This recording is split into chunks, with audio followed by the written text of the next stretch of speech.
up. Oh, Sean's already got the recording going. All right, we're good. Perfect. Okay, All right. guys. Well, thank you guys for coming at, I guess, 7 p.m. Central Time.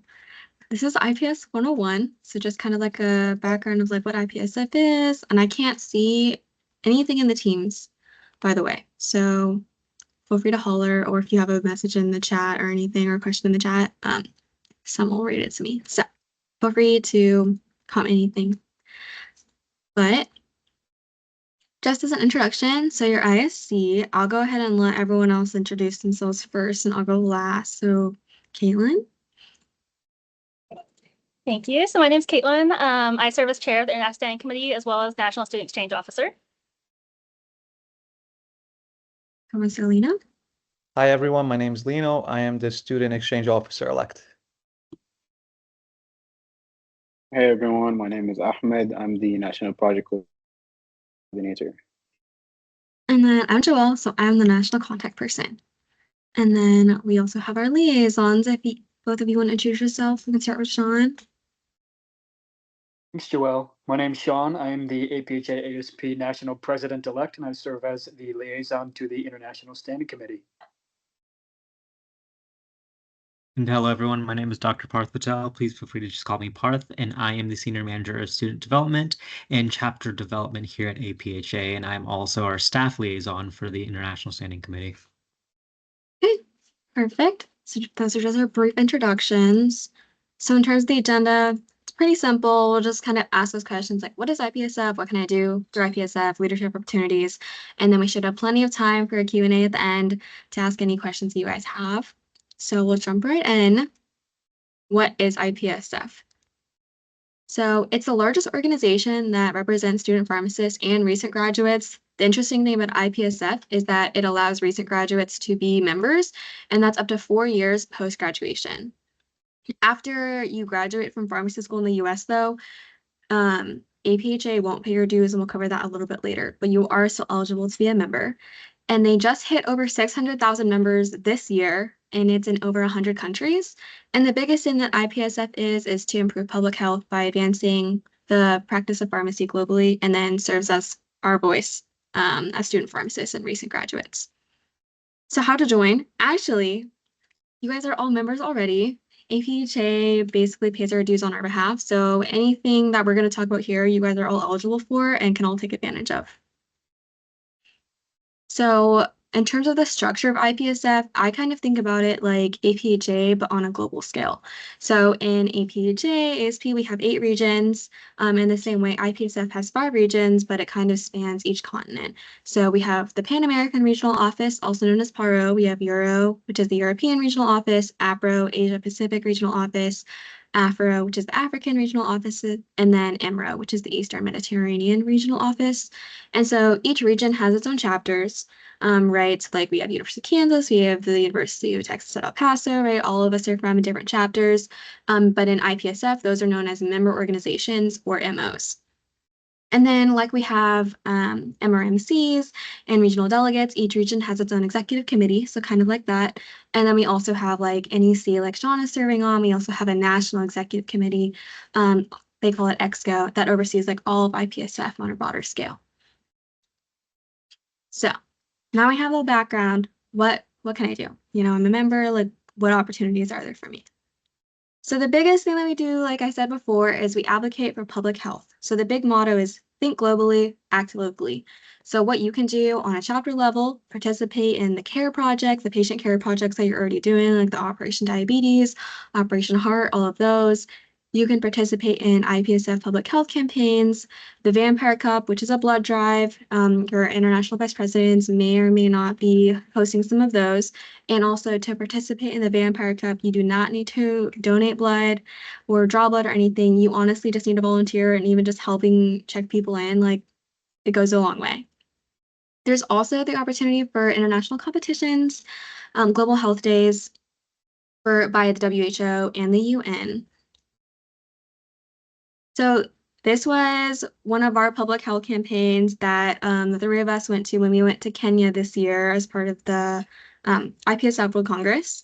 So we went and spread awareness about non-communicable diseases in their marketplace. We were just talking to people about diabetes management, cancer management, all of these preventions, smoking cessation. So it's a lot easier than you think it is, even though it may be a little bit scary. Some other things you can do, compete internationally. So in terms of international competitions, there are usually 5 categories: clinical skills, compounding, industrial skills, patient counseling, and then profession awareness, so kind of like advocacy. And I've included some pictures. These are all from Kenya as well. So me and Kaylin up on top, we placed second in the advanced patient counseling event. And then Ahmed, I believe, placed second in the industrial skills event as well abroad. And then this is our picture of our team for the clinical skills event on the bottom. So it's definitely a good way to get recognized and also win awards and meet a bunch of new people. Like I said, get recognized. There's opportunities to write for international magazines. So get published, put it on your CV. Not many people have publications for an international magazine and national conference. There's a couple out. There's the Pharmacy Education newsletter and then Future. If there are any opportunities for those will be communicated on our Instagram and also our GroupMe, which I'll plug a little bit later. And then you can also win awards for like best policy projects, public health projects, and more. And we would be able to help you with those as your international standing committee. Okay, so now the real questions. Can I go abroad as part of IPSF? Yes, yes, you can. So that's done through the Student Exchange Program, also known as SEP.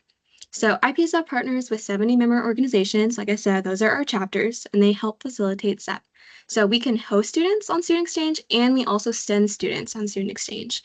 And so basically the number of people or students that we send out is based on the number of students that we host. So the more people that we're able to host here means the more people that we can send out. So what can you do during SEP?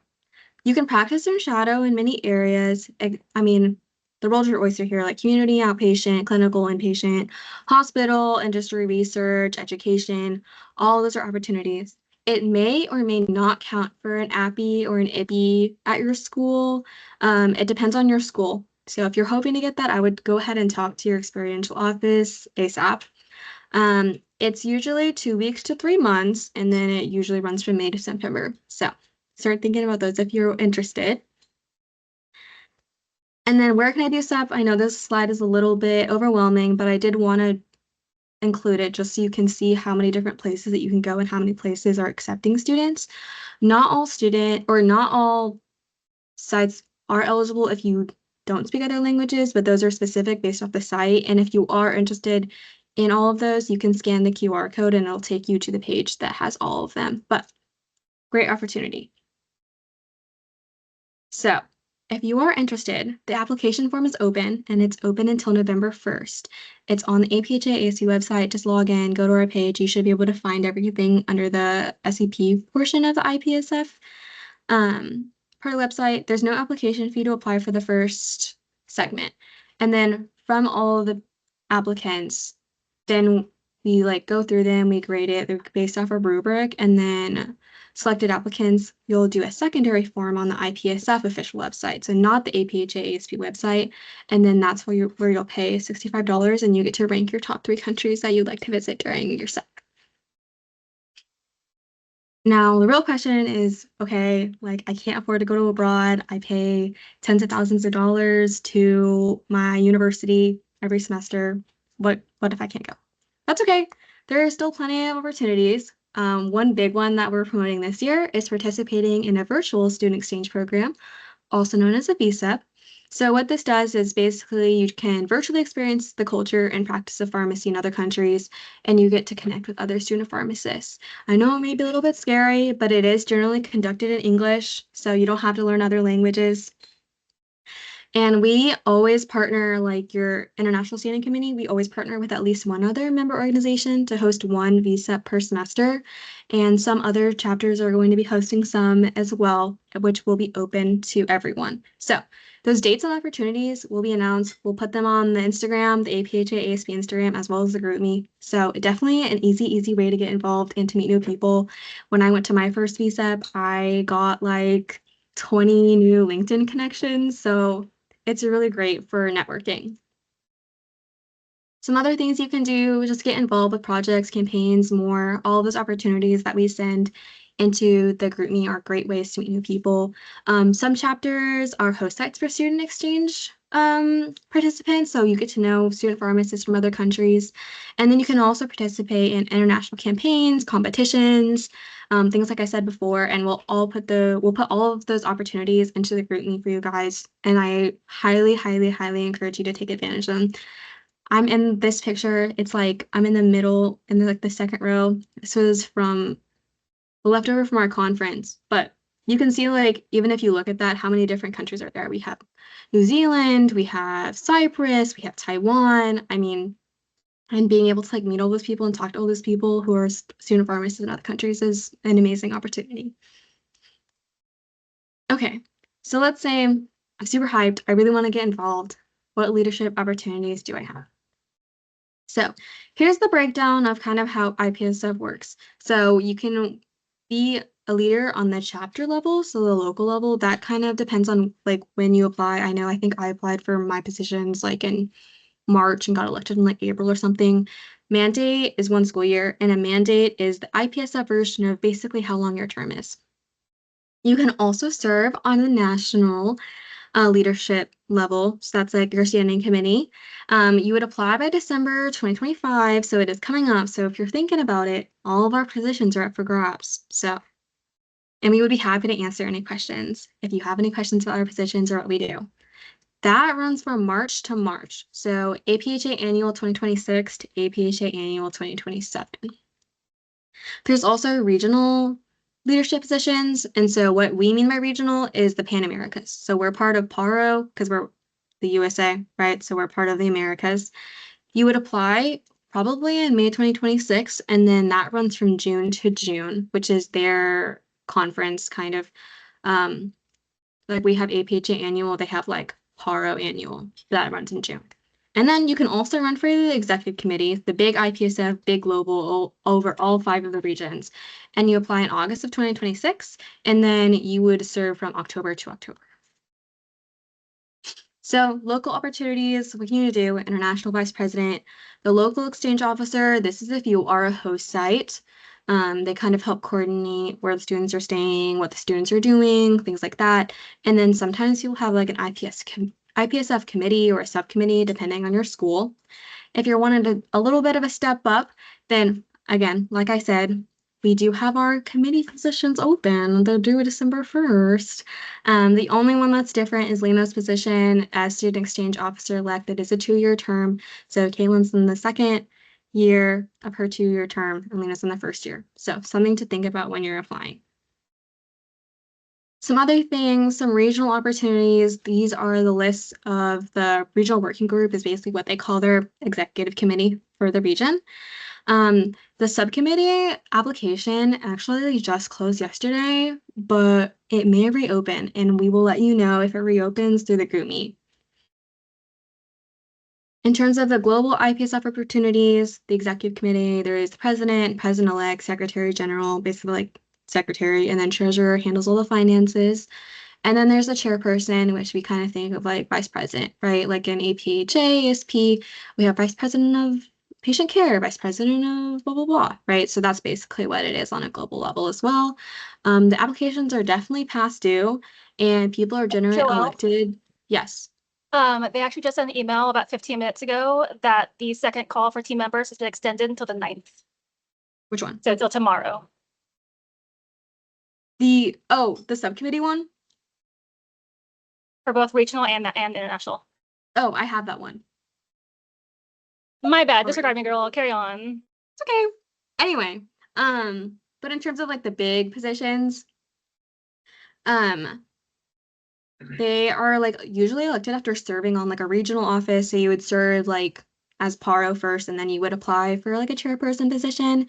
That's usually kind of like that step up effect. And also keep in mind that a lot of these people are past graduation as well, because that allows that 4 years. But yes, like Caitlin was saying, there are a lot of other opportunities still on the global level. There's a lot of global coordinators and then IPSF committees. Those applications are due tomorrow night. And if you're interested, please like drop something in the chat or let us know because we can get you all the things that you need to do it. We can send you the form and everything like that. It's a great way to get involved without, having to be upfront and everything and do all of the speeches and all of those things.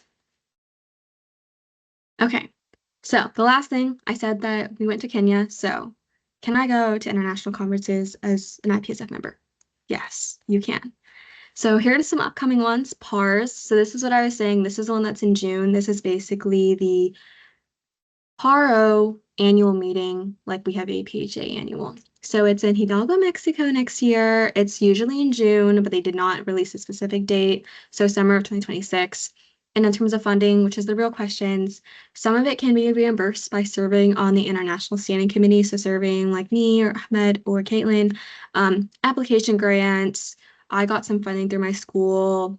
So there are ways to not have to pay for everything out of pocket because it can be expensive. And in terms of like what to expect at like these kinds of conferences, it's kind of like the House of Delegates where you're talking about these, oh, what do you want to stand for, all these kind of things. But they also have workshops, networking events, social events, and then like international competitions. So that is the one for the region. So you would pretty much just be meeting people in the Americas. If you want to meet people from everywhere, that is at the World Congress, which is the one that we went to in Kenya. Next year, it is in Thailand. It would usually held in August of 2026. Funding is the same. The big thing about this one is that it specifically, because it's so wide, it's really just for student pharmacists and recent graduates. So it's a great way to meet new people, meet people that are like in your shoes, but like in a different country. Highly encourage going, like a once in a lifetime experience. And then the other one that there is the FIP World Congress. Think of this as like IPSF World Congress, but for pharmacists who have licenses and are like getting real money. It's in Montreal this year, so actually not too far, at least compared to like, Thailand, Africa, all of those. It's August 30th to September 2nd. And then this funding is actually through applying for the Ton Hoek APHA Foundation Scholarship, and that application is due December of this year. So if you are interested in going, highly encourage applying for the scholarships. Also, just applying for the scholarships anyway, because why not? Why would you pass on free money? But it's for healthcare professionals, so particularly pharmacists, scientists, educators, but students often go. So if I didn't plug it enough, these are some pictures from World Congress 2025. On the left, this is a pharmacy in Nairobi, Kenya. We got to feed some giraffes. On the bottom, like middle, those are our voting cards. Like I know in like House of Delegates, you was like, yay or nay. Like we kind of, I guess those aren't our voting cards, but those are like if we agree with something instead of like, clapping or snapping or something, we got to wave those around, which was funny. And then Ahmed and I got to hold a snake. And then this was our little APHA booth where they have cultural night. So we got to try snacks from different places. Everyone kind of brought like merch or pins, and some people like collect them. So that's my plug for doing all of these things. Okay, so here's the GroupMe that I was plugging the entire time. Please like scan the QR code. This is where we give all of our updates. Just because, with time zones being how they are, sometimes it's a lot easier to just put it in a GroupMe rather than send out a mass email. And then all of our contact information is there. If anyone needs us for anything, I'll stay here for a second. Like, if anyone has any questions about the positions, if anyone has any questions about like what we do, if we can help with anything, if you want to set something up, like we would be happy to help you. Please bother us. It's 100% our job. And then I will take any questions that people have. If you don't have any questions, thank you for stopping by, but